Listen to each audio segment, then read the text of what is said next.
नहीं जी, अल्हम्दुलिल्लाह जहाज़ की तरफ रवां दवा हैं। करें इंशाल्लाह मुल्तान से जा रहे हैं अभी हम कतर से नेक्स्ट जाएंगे। किस दिन जाएंगे ये जाकर बताएंगे। A bow splits from such a burden. Hello, welcome to this tree of stars. This starry sky is famous, a riveting sight for crowds. Qatar airport के ऊपर और फाइनल डेस्टिनेशन बाद में बताएंगे, ठीक है।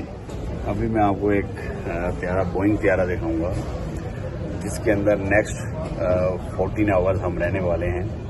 अल्लाह पाक हमें खैरियत से अपनी मंजिल में पहुंचाए और हम इंजॉय करें जिन कंट्रीज में हम जा रहे हैं। अब ये चेक करें ज़रा बोइंग त्यारा कतर एयरवेज का क्या टेक्नोलॉजी बना दी गई है।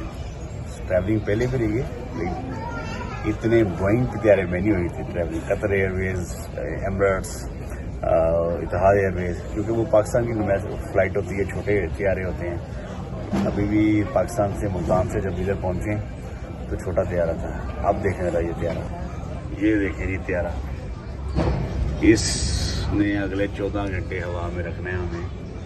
और धुंध भी देखें कितनी, अकेली पाकिस्तान में धुंध नहीं होती, कतर में भी धुंध, गल्फ में भी धुंध पड़ती है। देखिए